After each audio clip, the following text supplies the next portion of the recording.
Welcome to another episode of Complete Developer Podcast, the podcast by coders for coders about all aspects of creating your best life as a developer. I'm Will, the accomplished developer and aspiring software architect. And I'm Beej, the journeyman developer sharing my journey in development. We've all had the experience of trying to use a piece of software, a library, API, or a database, only to have it fail miserably because something changed in a recent update. Not only are such changes disruptive because they often require rewrites, they can leave us looking for an alternative. In this episode, we're going to discuss some strategies you can use to help with backward compatibility in the software you write, as well as some practices you can use to ensure you don't lose users or that you lose fewer users when you write a upgrade to your software. But before we get started, Will, what have you been fighting this week? Well, I wouldn't say I've been fighting. I've been working on the new website, which I do report to you. I know you know this, but telling this to the listeners, I kind of report into you every week before we record to show you the progress. And the trick there is just to force me to have some progress to show, because it's easy to get into like the deep engineering that doesn't actually move the needle. And so that forces me not to do that. So I had some more fun with JavaScript dates and times. It's still awful. I did pull Moment in, and then I went to Moment's site today to look for something, and it turns out they consider it legacy now. That's their status message. Hey, this is legacy. Like, it doesn't work with newer stuff. So it's like, crap. So that's a bit annoying. I also discovered a really cute trick in VS Code. So if you do code-R and then the name of the file you want to open, it'll open it in the current instance in the terminal, in VS Code's terminal, which means you could have an NPM script that does some stuff, dumps a file, and then opens it in the editor, which gives me some ideas that I haven't completely thought through, but I'm like, ooh, I really like that. So I just want to throw that out there for everybody else. So how about you? Well, this past Saturday, I got to be production lead at church. We do a Saturday morning prayer service, and our team lead for the tech team, production team, was speaking. So I was assigned production lead duties, which was really cool. What that meant is I was in charge of the tech team and calling the shots or being the director for the cameras for online production. Really cool. She trusted me with it because becoming a musician, I'm learning the dynamics of the songs and I'm learning the worship songs. So I know where they're going, and I'm not going to be, getting a big wide shot when it's an intimate moment in the song. And I'm not going to be like super close up. Would look better to get a big wide shot because, a lot of stuff's going on. I'm just sort of learning that and understanding that. So I had to apply it basically. There's a lot more to the role than just directing the cameras, but it was a lot of fun. Apparently I did a good job because I'm scheduled to do it again in a few weeks, this time on a Wednesday night, which is really awesome because that is a completely online service. So it's not, most people are here in person and a handful are watching online. It's everybody's watching online. That's really cool for me. I mean, that's a lot of trust that they're putting in me, and I'm really excited about it. I found that out, about an hour and a half before we hopped on the call, and I've already looked up the songs and stuff because, I had to find out what I was dealing with. Nice. In other really good news, my hand is doing a lot better. I'm still putting Band-Aids over the blisters when I go out or when I'm sleeping, but I leave them off most of the day. I still putting burn cream on it, not even taking ibuprofen anymore for painkillers. My typing speed has picked back up, and the pair programming session today went a lot smoother with me not being medicated. Yeah. I find that it actually makes programming, pair programming sessions go more smoothly. Because the other person's like, you know what? it was interesting because we finished up most of the programming because we're building this out together. I'm learning the UI and he's learning the API. And so we finished like the one piece that we were working on to get like the initial, hey, here's how to do things. And from the API standpoint, last week, except we needed to add logging. And I purposely did this. I waited for it so that he could see, all right, here's what it's like to build something out without logging. And here's what it's like to go into something that already exists and add the logging to it. So today was adding logging, but he came in thinking, oh, hey, we finished the API. We're going to start on the UI. So you're going to do all the work today. And I'm like, not according to the schedule. Yeah, buddy. He's like, oh man, I got my weeks off. Nice. Which means next week I'm going to have a lot of work to do.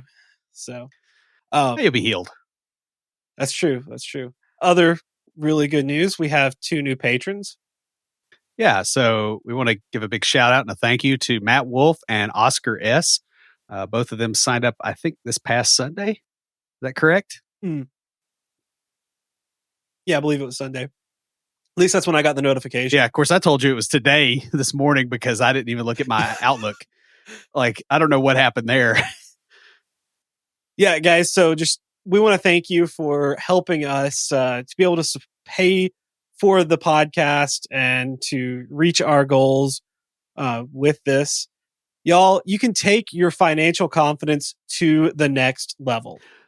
Lucas Casares is a fee-only certified financial planner and financial coach serving tech professionals with his company, Level Up Financial Planning, virtually out of Fort Collins, Colorado. Level Up Financial Planning, like the Complete Developer podcast, believes in the importance of having a real plan and taking action so that you can live your best life. A lot of times, people think that they are too young or don't have enough investments to work with a financial planner. But Level Up's unique pricing model allows you to pay monthly and without requiring investment management. Why wait to feel confident about your financial decisions? Best of all, Lucas Casares and Level Up Financial Planning is a fiduciary for his clients, which requires him to act in his client's best interest. He's not a salesman, and you only pay as long as you're getting value, and stop paying when you're not getting that value. Find more fun resources and learn more at levelupfinancialplanning.com. By its nature, software is subject to frequent change. In general, software isn't particularly static and can be rapidly reconfigured or adapt quickly to changing circumstances in the market, security landscape, and whatever industry it serves. This is one of the main reasons that software is eating the world right now. It's because of its rapid ability to change. However, this adaptability can also be a weakness if you're not careful. Most software these days includes integration points of various sorts so that other software can work with it. If the people integrating with your software happen to be paying you, then it's crucial that you control the way your software interfaces change so that you disrupt your users as little as possible. To make things more complicated, not everyone always interacts with your software in the way that you expect. You might find, for instance, that people directly interact with the underlying database, use web automation to push data into your system, or even automate a Windows or desktop user interface as a sort of backdoor integration method. If you want to try and ensure backward compatibility to the degree possible, there are a few practices you can use that will make this easier. While we are planning to have more episodes discussing backward compatibility in various contexts, there are some general rules that you should follow regardless of how other software is interacting with yours. In particular, these rules are focused around the idea of limiting disruptions to your users while still allowing as much flexibility as possible for your development team. Disrupting your users a little bit will irritate them, while disrupting them a lot makes it more likely they will flee your platform for that of your competitors. You know, it's really kind of funny and interesting that Will wrote this because we're in the planning stages to rewrite a service that we have, and Our customers, our own developers, because it's an internal service that we use. But I'm going to be the primary developer writing it. One of the big things that I told them I would do is make it backward compatible so that we wouldn't have to go and update every single application that's using it when we roll it out. Yeah, I think that's something that we're all dealing with right now. It seems like that's kind of in the air that everybody is updating major apps. And I think it's because of the wave of new developers that came in a few years ago. People built a whole bunch of new stuff and the new stuff was successful. And all of a sudden now they're like, hey, we've got other things we got to do with this. Now we got to fix it. And a lot of folks are really hitting some pain points on that, I think, that are a little bit difficult to deal with, to put it mildly. Well, there's that. And then there's Microsoft making like massive changes. Like one thing that I've run into recently is system.web.services is not in .NET Core, and it's not going to be in .NET 5.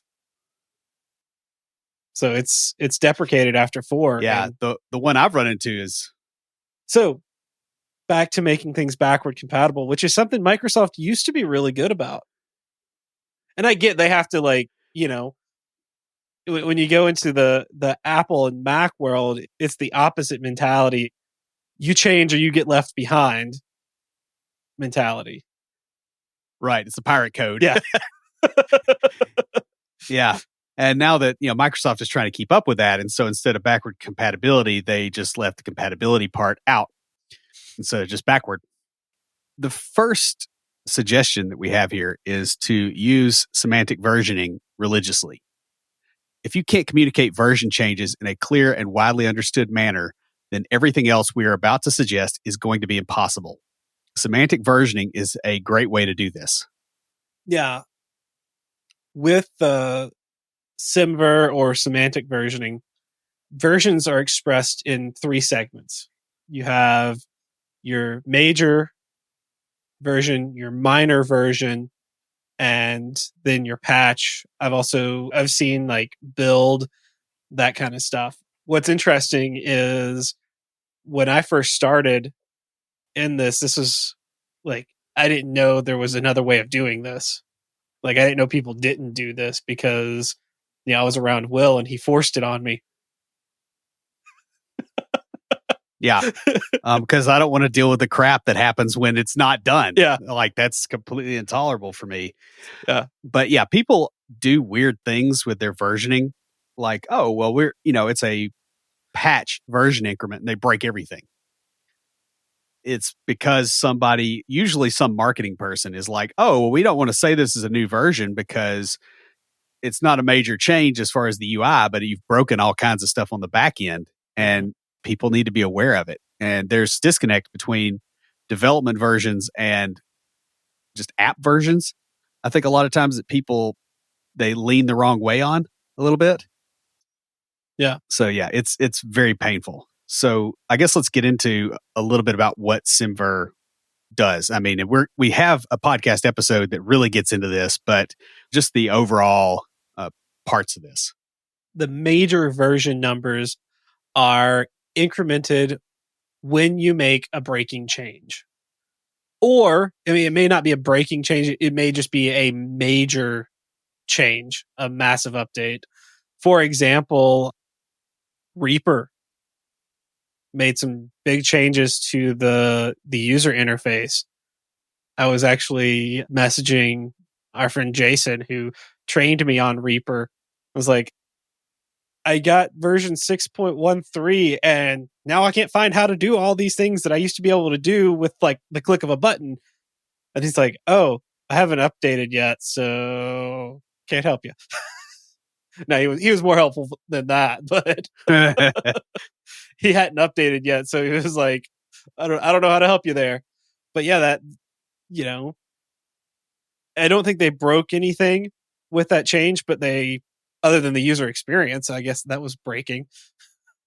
Well, and the thing is, if you'd scripted the UI, they broke all your integration points there too. Mm-hmm. Right. So a major UI change, if it's something that like a plugin model might be using and poking around with, that is a breaking change for their integration partners. Yeah. Of course, if they're, if you're at the point where it's like UI automation to use a plugin, you've got other problems. No. Minor versions are incremented when you add functionality in a backwards compatible way. Right. So this is typically just straight up adding something and not altering something that people are already using. Mm-hmm.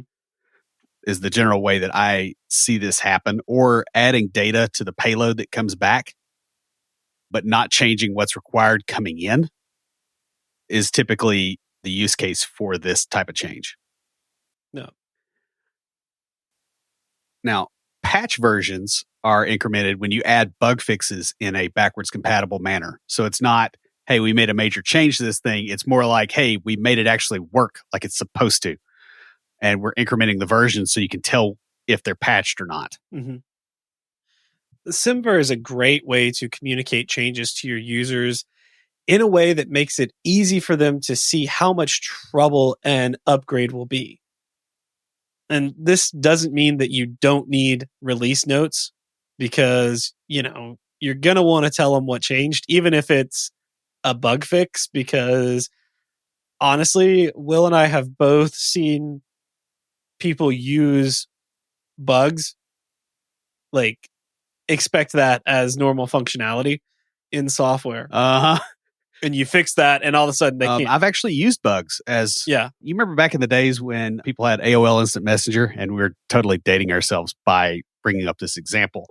But the screen there was HTML and had an HTML engine inside of it. I don't know what the engine was, but if you gave it a P tag that had a font specified and the font's name was more than 255 characters in length, it would cause the machine at the other end to reboot. And I may have used that to reboot servers remotely a few times. So people do things that you don't necessarily see coming and a reasonable person would not expect. Yeah. So put stuff in the patch notes. In a less weird, extreme way, I have seen people, like, non-development users, like just business users, using a bug to, it was basically with a search functionality. If you didn't put any criteria in and just hit enter, it brought everything back. And yeah, they were basically wanting to get a CSV of everything so they could throw it into Excel. And this was like, inside the business user, so they could like do reports based on it. And they're like ad hoc reports kind of thing. And yeah, it was just like, we fixed that bug because we're like, oh my goodness, this is what's causing all these problems. Oh, let's fix that. We ended up actually getting a feature request to put in the ability to pull that CSV, and we could do it in a way that wasn't crazy. Yeah, I mean, that's a really good way to approach that, right? Because you found out by breaking something that people were trying to get functionality out of your system that you might not have known about otherwise. Now, another thing you need to make sure and do when you do an upgrade is to keep on top of your own dependencies leading up to that upgrade, especially, but you really should be doing this anyway. Nothing will force you to implement breaking changes on your users faster than having one of your dependencies force you to make sweeping changes in your own code. While some vendors really seem to love to make really quick sweeping changes that cause major problems among their users, most vendors at least attempt to handle breaking changes in a sensible manner and warn you in advance. If they don't, you should reconsider your integration with them because they're hurting your users in a way that causes you to catch the blame. Yeah. Try to find out where upcoming changes are announced for your dependencies and get on their mailing list. You can sign up for their RSS feed. Most of them have a MailChimp account, to be honest with you. It seems to be the go-to for everyone, I've noticed. It's also a good idea to take an inventory of the dependencies of your application. Oh man, this is hilarious. I was just having this conversation at work because we're moving something up into production. And I was like, oh, hey, before we do that, we made changes in this one service. We're going to have to push that up, but we should test to make sure the other applications using that service aren't broken by those changes. It was non-breaking changes. It was adding stuff to it. So it'd be a minor version. But yeah, I was like, we need a test to make sure nothing else is going to break. And then we had a long email chain about which applications are using it. Even though we had a list like in the database of the applications using it, there's like, oh, well, that application isn't using it anymore, so it just didn't get removed, or that application isn't being used anymore. It got replaced by this one. And like that, you got to keep that list up to date is what I'm getting at, because it took about half a day for us to figure out between the lead DBA, the lead API developer, and myself, which applications were affected. Well, and it's also really painful with like Node because the thing is with like with a Node app, you bring in crap all the time, and so you'll have packages sitting there that may have vulnerabilities, may need updates, and it may have been something you haven't used for a year. Yeah. .NET is a little bit better about that, but it's also it feels like when there is a .NET package update that there tend to be more big breaking changes. For whatever reason than I experience in Node. And so like if you don't know who can change something and break your app, you have a real problem. And if you don't know who you can change stuff on and break, you also have a big problem. Yeah. That makes sense. So the next thing to keep in mind is to keep on top of relevant legal requirements that impact your software, its dependencies, and that of your clients.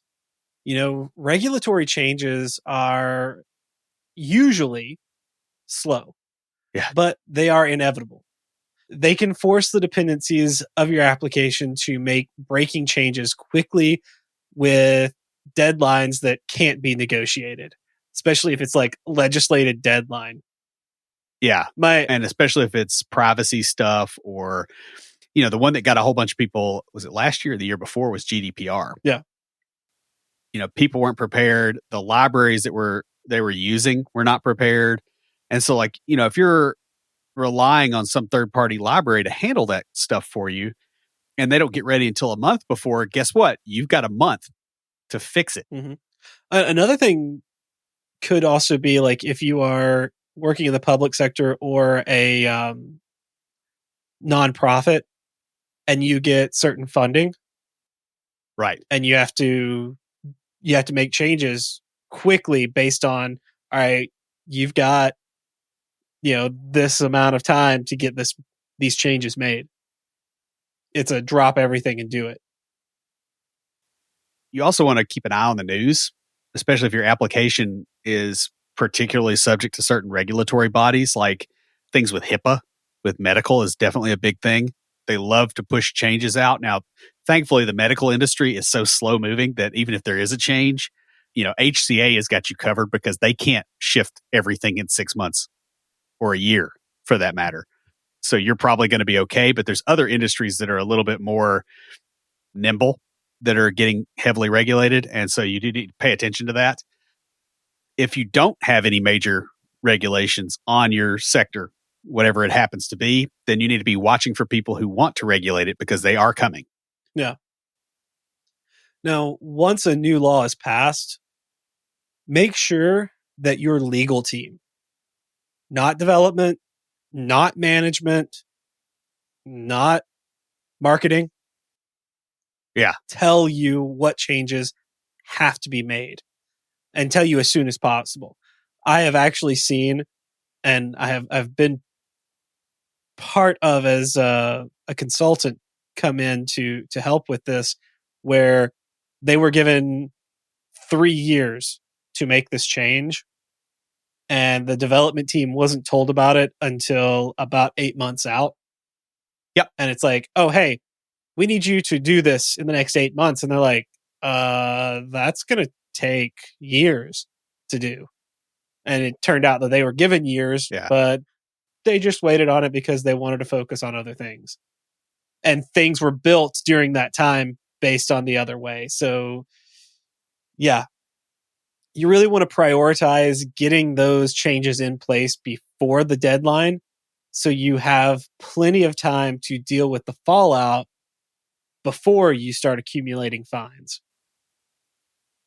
Yeah. And also understand that a lot of your clients and the systems that you're dependent on may also be under changing regulatory pressure, and it may not be the same as yours. So, for instance, if you write software in Tennessee, does certain things, it's completely fine privacy wise as far as our state's laws, but you might be subject to, say, the laws of, I don't know, Denmark, depending on where your software is in Mhm. use. And those may be at cross purposes. It's entirely possible to get a situation developed where if you write software for one area, it can't work in another one because of the laws. Yeah, that is very, very possible. And a really tricky thing legally with web development and things like PSAs. Accessibility. Oh, accessibility. Oh, and yeah, accessibility is a thing with that too. But I'm just meant like with like web apps that act like native apps on your phone. Yeah, that can be really tricky with that kind of stuff. Yeah, most of the big social media companies have a lot of problems with Yeah. this. And the thing about it is they're in a situation now where they attempt to react to a problem and they create another one in a different place. Like they're just pushing on different parts of the balloon and trying to keep it from popping. Yeah, that's true. And that's all they get to do. Yeah. Next, you want to communicate regularly with users who are integrating with your software. Yeah. So, You don't want to be in a situation where you can't contact the user of your software when a breaking change is coming. You need to make sure that your company can get a hold of people when something changes. Don't assume this is an if something changes. This is a when things change. That's software. yeah. And changes should be communicated as early as you possibly can so that your clients can actually plan ahead. You need to remember that integration with your software is probably not their highest priority, but simply a single feature out of a bunch that they have. More than likely, like you're not the only thing. It's not like they wrote a QuickBooks plugin in your QuickBooks. Mm-hmm. Their software does something else, and that's how they get people on. Your integration point's just another selling point. And if you act like it's the only thing that's important, you're going to alienate your vendors. Mm-hmm. You also want to make sure to have a focus group of select clients whom you can test upcoming integration points and the challenges. I remember with one of the very first thing I worked on at my job, it was taking a paper application and putting it online. Something that this whole set of customers had not ever had.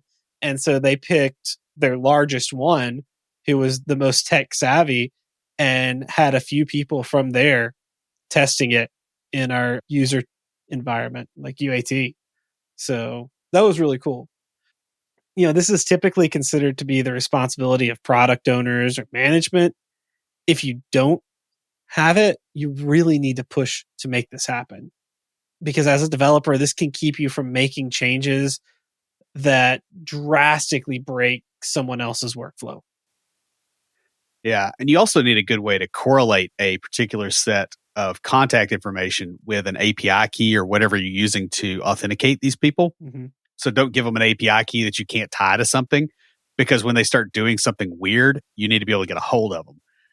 And as the deadline for converting comes closer, you can actually warn the companies that haven't moved over if you have that stuff that you can tie together. If you don't, users are going to get a really nasty surprise when you turn off the deprecated version of the system at the cutoff time Oh, because yeah. they didn't know it was coming. Mm-hmm. We've all experienced that where all of a sudden something doesn't work and you go and you find out, oh, they deprecated this. And Yeah, so don't deprecate on your users. yeah, oh my Yeah, I made the joke. I knew it was Had to coming in steal this it. episode somewhere. I just didn't know where it would be in the episode. Well, now you know how the users feel. Wow. So have a means of collecting and reporting on usage statistics for any integration points that you make available. At the very least, you need to know how many clients use a particular endpoint, broken down to the lowest level that you can get, and how frequently they use it. You may find that some integration points in your software are rarely used at all. And if this is the case, there is less concern about messing with that endpoint. I actually found this out working with, I found the opposite out, to be honest with you.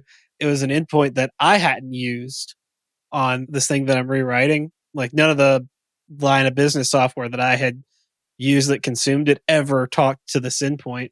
So I was like, all right, well, this must just be something that was written and just never removed. And then I found out getting into it, oh no, there's like these whole other set of apps that use it. I'm like, why are you doing that? It's so much easier to do it this way, but that's how it was built. Probably before what I was doing was added on. Like I think they added that part on to make it easier, and I just only saw the easier way.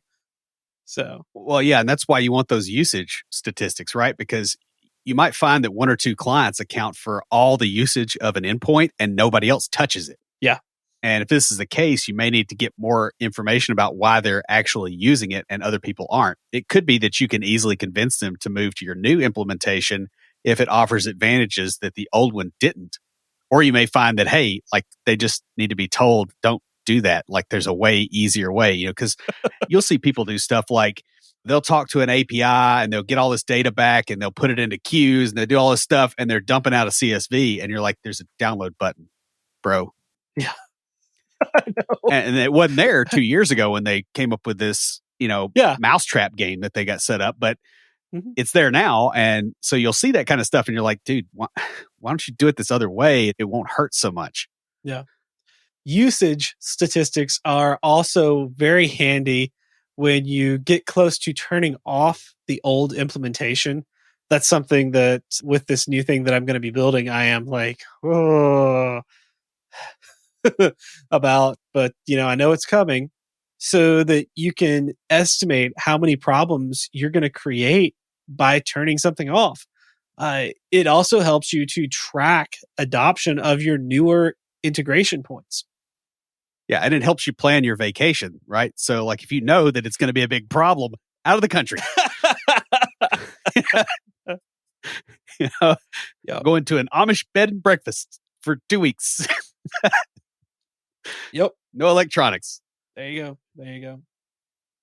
So I've worked with some people that I think that was kind of a thing mm, because they were always gone when stuff broke. And you're like, I wonder. yeah.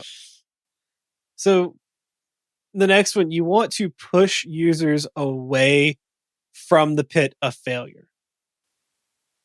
Yeah. So try to keep your users from doing things that are fragile by nature, unless you want to support those approaches intentionally from now on.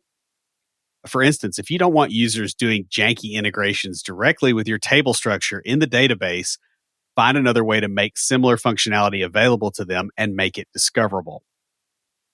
And that may be as simple as, hey, here's a stored proc that does the thing and we documented that. Yeah. But it may be, hey, here's an API endpoint, here's a whole process flow, here's an app that does it, and you get all the bells and whistles and you don't have to write any code. Well, on that same line of thought, provide SDKs, software development kits, for working with your system that cover expected use cases so that users don't try and probably fail about half the time to roll out their own. Yeah, I'm honestly a little like fuzzy sometimes when it comes to SDKs. Me too. It's because a lot of companies don't do a good job of it. Yeah. Right. I mean, that's the trick, right? If somebody writes a really clean SDK that works really well, then great. But one thing I've noticed is, for instance, they've got an API that they wrote in Python. They run on Linux. when those people write a .NET wrapper for that thing, it tends to have some very strange characteristics for what I would expect out of a .NET library. Yeah. Oh no, that makes sense. I've run into that with Java developers. Like this thing that I'm working on right now, their .NET SDK was written, like the sample code was written in 2009. Oh yeah, and it's probably lots of XSDs or something like here's a data set, serialized in like the worst way possible. Yeah, and I'm just like, well, I mean, it's in WinForms. Yep. And I'm writing a .NET Core ASP.NET app. I'm like, there's nothing for me out there. Like I can't even use .NET Core. Right. So like, because you can't get the type data sets probably. And so what I'm having to do is that piece, I'm putting a .NET framework project in there with a .NET Core wrapper so that as soon as there is a way to do it in .NET Core, we can pull that out and put it in. Yeah.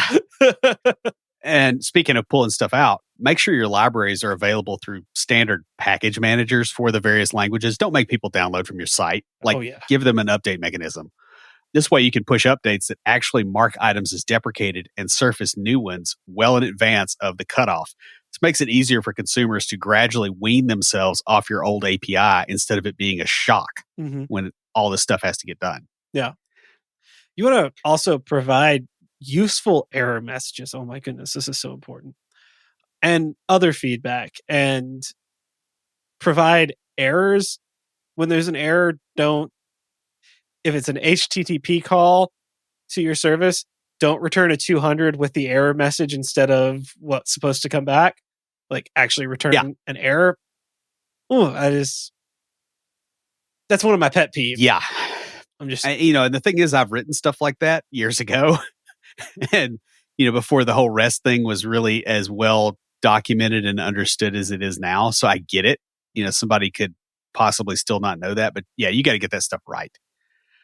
Another thing you need to do is consider documentation as a first-class citizen and ship it along with the version of any integration points that you have. So if you're waiting to start writing documentation until your new version is complete or almost done, then you can expect significant delays in getting people to move to the new version of your software because they don't know what to do. Yeah. Developer documentation should generally be written by people with development experience and should not lag behind the released version of the code. I'm sorry, lag. Y'all, all right, we're going to keep this in the episode, but Will and I are having a little bit of a lag issue, so we're talking over each other. So if we sound like we're chuckling a little bit when we're saying something, it's because we both tried to say something at the same time and we had to edit that out. But yeah, we sounded like Balmer a minute ago because like developers. It's really, really bad. I felt like throwing a chair, just to get the spirit of the thing. Yeah, so if your docs are behind the release version of your code, it's extremely frustrating and it's going to make people not want to move because you're creating risk. Yeah, I mean, this is exactly what I was talking about just a moment ago. But you know what I did?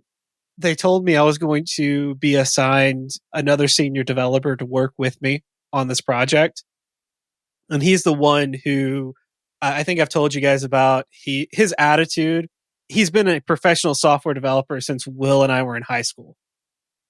And he's close to retirement. His attitude is like, he gets excited about learning new stuff. He started learning .NET Core and he's like, when do I get to do something in this? This is so cool. I'm like, dude, never even had to learn .NET Core. He's retiring in a few years. He could have gotten away with maintaining older systems. Easy job doing that kind of stuff. No, he is so excited. Like, I want that attitude when I've been doing this as long as he has.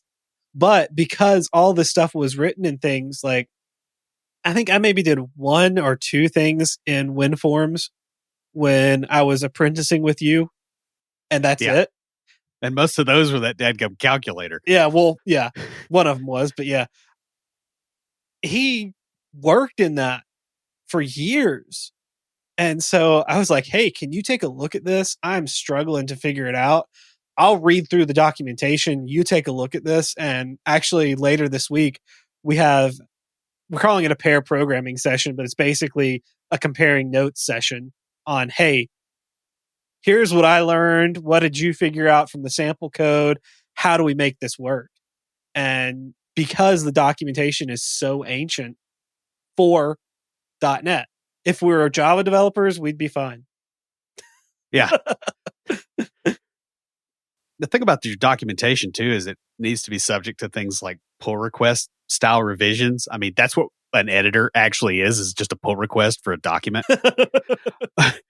And you also need to have testing. So actually have somebody go through the directions who's not you and see if they can do it.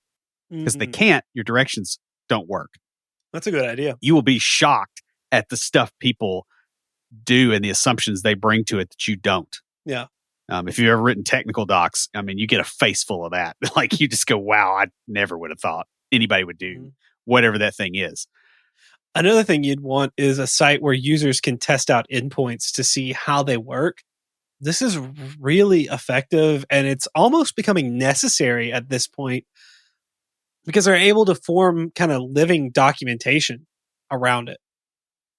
Yeah, well, and the fact is that documents are kind of like pointers, and actual proof of what the thing does is no longer a pointer, like it's dereferenced. You have the thing. Mm-hmm.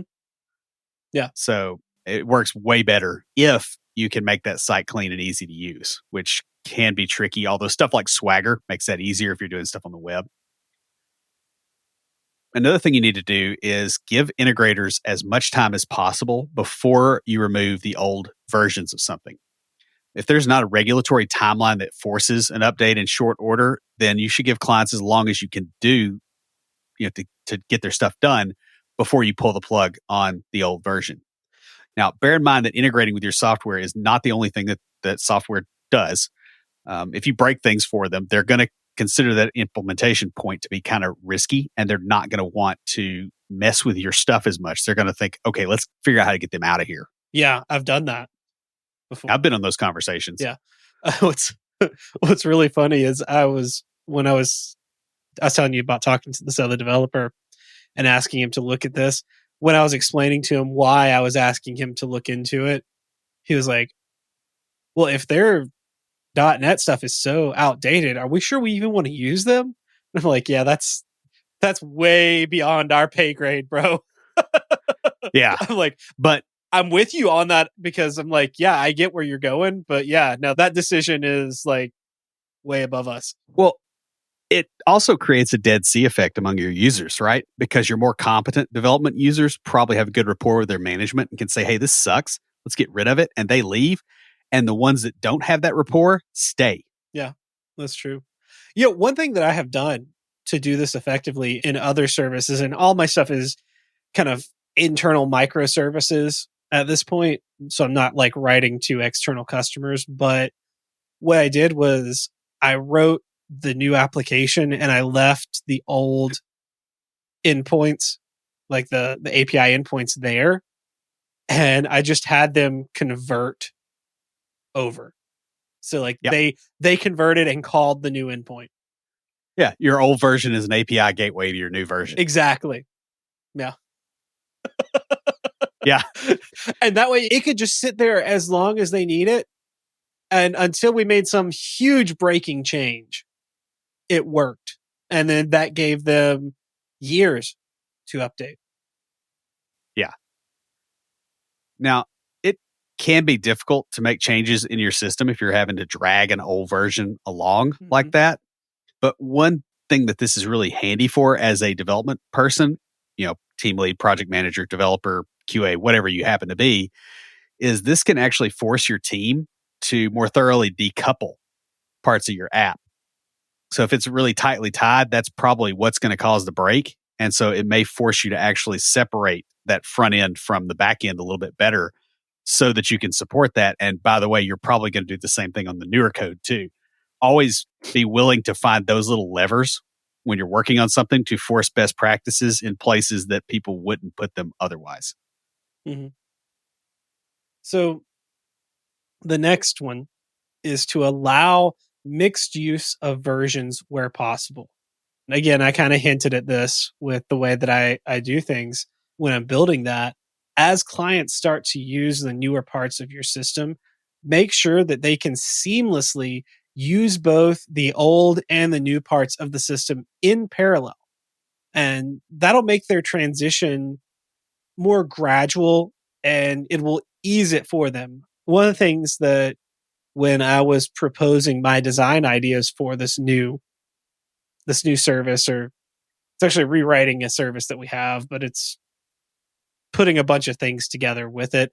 But with my design idea, when I submitted that to the management team, what I said was, hey, look, the way that it's going to be built, we don't have to go change every application that's using this system. We can build this. They can still talk to it because we will have that old version in there. Nothing will change. It'll redirect it. It'll take that information, make any changes it needs, and then call the new stuff. And then we can go in one by one and change those applications as we have time to do that. You want to be especially careful about things like authentication, access to various resources, etc., as you will probably need to introduce code to the newer parts of the system to deal with things created in the older parts. You may also be forced to do the reverse. Yeah. So the auth thing is always fun, right? They go, oh, for version 3, we're going to this new authentication system, whatever it is. And version 2 had something else. Well, can I, in the same app, hit version 2 and version 3 with the same authentication? Because if I can't, you just put a fault line in my app that makes it hard for me to transition stuff because I can't get to a useful state with a small change. Mm-hmm. And it's amazing how many companies will do stuff like that. Yeah. And just massively break things. And it really does a lot of damage. You should also pay close attention to errors because if you start doing stuff like this, you're going to get more of them just because stuff comes in from different ways. But these errors are often really informative about use cases that you didn't realize that you had. So you may see that, oh, hey, they put something in here weird, and our newer system makes these assumptions that aren't valid for this, but it was allowed in the old system. Why is that? This is a great way to kind of act as a feeder for why questions for your product manager, or your product owner. So the final tip for backward compatibility is to leverage custom SDKs. If you built a custom SDK for interacting with your software, then you need to be leveraging that during this process. Yeah, you should begin to expose new endpoints as soon as they're available and should start marking things for deprecation as soon as possible. And we talked about this earlier, but this really needs to be kind of hammered home. That's the way the developers are going to find out about your changes because while we're telling you to read documents and documentation and follow websites and do all these best practices, on average, you're not going to get developers to do that. You have to communicate in their medium. That's code. Yeah, I mean, if developers did this on the average, it was the regular practice, we wouldn't be telling you to do this in a podcast. We would just be assuming you did it. Yeah, like we assume you type. Yeah. Just on average, that's probably a thing you do at some point during your day. Although there's some people I kind of wonder. Now, the other thing too is to make sure and message your user base to let them know that changes are coming and that keeping their SDK up to date is the best way to catch breaking changes before they become a problem. The idea here is to get them to start doing those updates so they're all in the communication channel before you need the communication channel. Yeah, that makes sense. Because you'll be shocked about how many people will do something like download a NuGet package, pull the DLLs and stuff out, and then just directly reference them from the file system. It's like you used a package manager to get that, and then you're referencing it like an idiot. I mean, like you don't want to know how many times I've seen that one. One of the most frustrating things I've had to deal with. I had to reverse engineer a DLL that one of our junior developers wrote because she and I had been talking about, hey, it'd be really cool if we put a lot of these things that we do in every single app, and most of us end up just copying and pasting and making a few changes. If we put that into a NuGet package that we could just pull down, and then, or npm package for the front end that we could just pull down, from a local resource. So like we started looking into it, and she's like, I'm going to try this out and I'm going to like build a DLL. Like, all right, cool. So she did. And then she decided to use it in one of the projects to see if it would work. What she didn't do was take it out of that project when it went to production. And then she left. Yep. And that DLL is like, where do we find this? Where's the code for it? On a thumb drive on the third floor. Yeah. In a cube. No. Somewhere. So I had to reverse engineer because I knew what everything was doing, but I just had to reverse engineer. What are you passing in? What are you getting out? What changes are being made? And then rewrite all of that code into the application, because we are making changes in the application because of business need or something. I don't know if it's regular. Code's malleable. Yeah. And yeah, it was just like, and I asked around. I asked everybody, including her husband. It's always fun when you get a couple that works together and one of them's not there anymore. Yeah. Because I've worked with several where the spouse will blame their spouse that's not there anymore for some problem. And it's like, but you're working from home. It's right behind you. Like, are you sure that you want to do this? Yeah, that's... And you'll hear like, a faint voice in the background. She does it all the time. You're like, all right, man. Okay. Yeah. Oh, man. Yeah. Yeah. And it's not only about the marking of the new endpoints and, saying this is obsolete, but you also have to do something like look at your error messages and exceptions you're throwing. Most languages don't encode that, hey, this function can throw this type of exception, right? Even though it's really it's a return signature for that function as far as like looking at it, but there's nothing that specifies that. And so if you added an exception, you need to note that somewhere. And that's something, .NET, I think, does kind of poorly. The basic deal here is you probably can't just get away with generating an open API wrapper to do all this stuff. You're going to have to actually do it. Even though that's very tempting to do otherwise. Mm-hmm. So guys, keeping backward compatibility is a royal pain at best. As your software gets more mature and more people integrating with it, don't be surprised when you find that you have to spend significant effort and amount of time keeping your code from breaking other people's integrations with your product. Once your software is stable and in use, you no longer have the ability to change things at the edge as quickly as you could when you were starting out. However, if you're careful and you plan ahead, you can often significantly reduce the amount of time and effort that are required to be able to make changes to your software that impact other people. And best of all, these best practices can often result in your integration points being more useful to your own team as well. We want to do a thank you and a shout out to Lucas from Level Up Financial Planning for sponsoring this week's episodes. Through his sponsorship, Lucas is helping us achieve our podcasting goals, and I think he'll do the same for you for your financial goals. So definitely check his stuff out at Level Up Financial Planning. Beach, what do you have for us for tricks of the trade? At the beginning of the episode, I talked about this past Saturday where I got to be the tech lead director. And something I ran into was the camera techs were taking too long to get the shots. I would call a shot mid-verse that I wanted to do when the chorus hit, and it would be the first line of the chorus before they got there. And I realized after the first song, because I actually did my research, I listened to those songs probably 15 to 20 times over the week beforehand. And then the night before, I wrote out, like, I took notes, and our worship director was out of town. So we had one of the other members of the worship team running, like, leading them.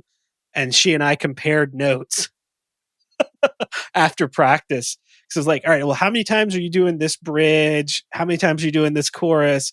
That kind of stuff. Where are you guys dropping out? Where does it build? Those kind of things. She had, like, her notes were almost exactly the same as mine, except for better penmanship. Just gonna say she has better penmanship than me. Yeah, I was going to say just about Yeah. everyone does. You went to med school. True that. So anyway, first song, and I'm like, they're not getting to the places I need them to in time. And I realized, like, towards the end of that first song, that I had been thinking in terms of me being a camera tech, because that's one of the major roles I have is I'm one of the camera techs. And I was thinking, all right, when the shot is called, how long would it take me to get there? Not thinking, how long does it take for me to call the shot and then for it to go across over the radio to the camera tech? And then for them to react. Yeah. Because the other thing too, if you know the next thing is coming, you as a camera tech probably are anticipating that and moving to that position. And the person that you're telling stuff to may not be like that. Well, yeah. And that's the big thing there. And so I had to actually change. Like, I had all these notes on when to call shots, and I had to completely change them because the time it took me to say the shot. So like I mentioned, we're mid verse. Well, it took me the rest of the verse to call the shot, and it took them the first line of the chorus to get the shot. They weren't being slow. Yep. I didn't take into account the time it took for me to tell them what to do.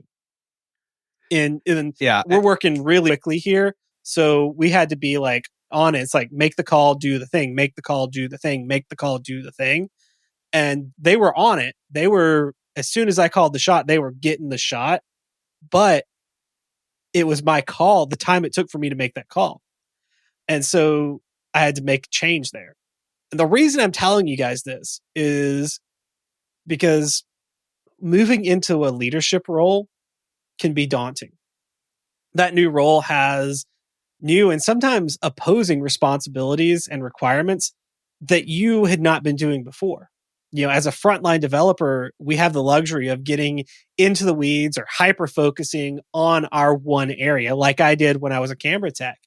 Whereas moving up the ladder into a lead or managerial role, one has to look at the bigger picture.